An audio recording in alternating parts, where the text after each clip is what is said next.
Now let us solve question number 63 जो कहता है कि if braces x and the square bracket x represents fractional and integral part of x then find this value, this expression. तो simple सी बात है, we all know what is greatest integer. जैसे कोई भी नंबर है से 4.5 तो greatest integer means the integer which is just less than 4.5 4. इसी तरह इसका जो डेसिमल पार्ट होता है means the fractional part, it means integer को छोड़ दीजिए जो इसका डेसिमल पार्ट है दैट इज़ 0.5. मीन्स अगर कोई भी नंबर है, से कोई और नंबर ले लेते हैं 6.3 तो इसके दो हिस्से बन जाते हैं, एक जस्ट लेस इंटीजर प्लस इसका जो डेसिमल पार्ट है वो है 0.3.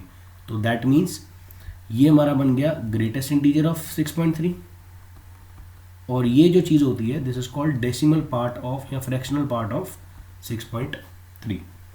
सो इन जनरल कोई भी एक्स अगर रियल है तो उसके दो हिस्से हैं, एक उसका ग्रेटेस्ट इंटीजर और सेकंड है उसका fractional part for any real number. Obvious है इसमें एक चीज़ कॉमन सी है कि अगर एक्स इंटीजर ही हो जाता, सिर्फ एक्स इज इंटीजर, एग्जाम्पल से चलते हैं फिर से, जैसे 6 है तो 6 का ग्रेटेस्ट इंटीजर भी 6 है और इसका फ्रैक्शनल पार्ट 0 है. कैसे? क्योंकि इसको आप लिख सकते हो 6 + 0, कोई डेसिमल है ही नहीं इसमें, तो हर इंटीजर का फ्रैक्शनल पार्ट हमेशा 0 होता है. और यही रीज़न है कि जो आपका डेसिमल पार्ट है ना या फ्रैक्शनल पार्ट है उसकी वैल्यू 0 से 1 के बीच में ही रहने वाली है और 1 कभी नहीं होने वाली. 0 हो सकती है, 0 मैंने बताया इंटीजर के लिए होती है, 1 कभी नहीं होगी. क्यों? कि जैसे अगर नंबर ले लेते 7.99999 तो इसका फ्रैक्शनल पार्ट लेंगे तो क्या बन जाएगा 0.999 डेसिमल है. लेकिन जैसे ये नंबर 8 हो जाएगा मीन्स इससे जस्ट अगला, तो उसका डेसिमल पार्ट क्या हो जाएगा 0. So this is what we are going to utilize here. अब कुछ इंपॉर्टेंट प्रॉपर्टीज़ हैं.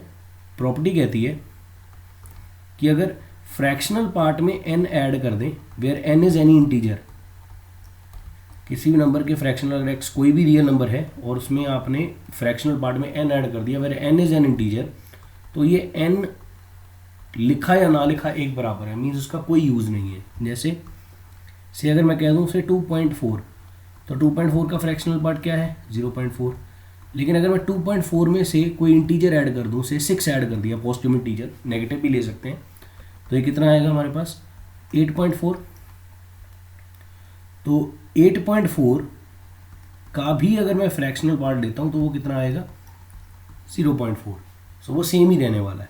करेक्ट. ये नेगेटिव के लिए भी कर सकते हैं. नेगेटिव में कैसे करते हैं, 2.4 में जैसे आप -4 कर दीजिए तो ये कितना आ जाएगा आपके पास -1.6 आ जाएगा. अब -1.6 में एक चीज़ याद रखिएगा, फ्रैक्शनल पार्ट -0.6 नहीं लिखना, -1.6 को आप लिखेंगे -2 + 0.4, क्योंकि तोड़ना कैसे है, पहले ग्रेटेस्ट इंटीजर फिर उसका फ्रैक्शनल पार्ट.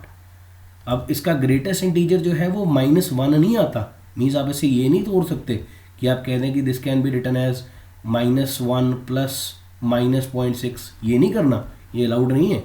क्यों? क्योंकि यहाँ पे -1 इसका ग्रेटेस्ट इंटीजर नहीं है. तोड़ना कैसे है, greatest integer plus fractional part. तो ग्रेटेस्ट इंटीजर आया -2, तो -2 में क्या ऐड करना पड़ेगा 0.4 ऐड करना पड़ेगा ताकि -1.6 आए. यही कारण है कि फ्रैक्शनल पार्ट कभी भी नेगेटिव नहीं होता, ये हमेशा 0 और 1 के बीच में रहता है. तो इसका भी फ्रैक्शनल पार्ट क्या आ जाएगा हमारे पास 0.4. तो वो सेम ही आ गया. मीन्स कोई भी इंटीजर अगर मैं ऐड कर दूं x में तो फ्रैक्शनल पार्ट वापस क्या आ जाएगा x. तो जो गिवन एक्सप्रेशन है तो वो कहती है दैट गोज दिस वे कि अगर 2 ग्रेटेस्ट इंटीजर x है प्लस नेक्स्ट टर्म क्या है sigma r varies from 1 to 2014 x + r divide by 2014 plus sigma r = 1 to 1007 sigma x + r upon 1007. तो ज़रा ब्रैकेट खोल देते हैं, मीन्स सिग्मा खोल देते हैं.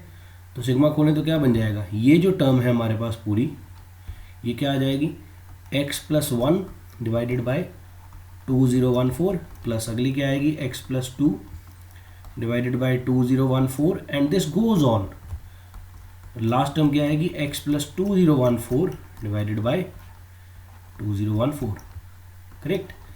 प्लस इसी तरह अगली सिग्मा जो खोल देते हैं, ये वाली सिग्मा, ये क्या आएगी x plus 1 divided by 1007 plus x plus 2 divided by 1007 and so on. Last में fractional part of x plus last term क्या थी 1007 डिवाइडेड बाय 1007। तो जो प्रॉपर्टी हमने अभी ऊपर लर्न की थी कि अगर मैं x में कोई भी इंटीजर ऐड करता हूँ तो उस इंटीजर का कोई फ़र्क नहीं पड़ता फ्रैक्शनल पार्ट में। तो ये सभी में अगर चेक करें 1 2 2014 1 2 अप टिल 1007 ये सब में ये सब इंटीजर ही तो हैं 1 2 एंड सो ऑन। तो ये क्या बन जाएगा 2x का ग्रेटेस्ट इंटीजर प्लस पहली टर्म भी क्या बनी फ्रैक्शनल पार्ट ऑफ 2014। फिर ऐसे ही चलते जाएंगे सभी क्या आ जाएंगे फ्रैक्शनल पार्ट x अपॉन 2014 और कितनी बार 2014 टाइम्स। इसी तरह अगला क्या आ जाएगा fractional part of x upon 1007 plus so on कितनी बार 1007 टाइम्स, क्योंकि हर किसी में वही आना है, नंबर ऑफ टर्म्स ही इतनी थी। तो फ्रैक्शनल पार्ट x अपॉन 1007। तो एक ही टर्म को बार बार ऐड करने का मतलब है उतने नंबर से मल्टीप्लाई कर लो। तो ये क्या आ जाएगा 2014 into fractional part of x divided by 2014 plus 1077 times fractional part of x divided by 1007। ये कैंसिल हो जाएगा, ये कैंसिल हो जाएगा। तो ये हमारे पास बन जाएगा 2 greatest integer x plus 2 times greater fractional part of x। तो अगर 2 कॉमन ले लें तो this changes to greatest integer x plus fractional part of x। अब ज़रा वापस जाते हैं, प्रॉपर्टी हमने शुरुआत में करी थी कि x के 2 हिस्से होते हैं, एक उसका ग्रेटेस्ट इंटीजर फिर उसका फ्रैक्शनल पार्ट। तो यहाँ पे वही तो बन रहा है greatest integer plus fractional part. तो ये किस में वापस आ जाएगा 2x में। So this is the required answer, means answer number 3।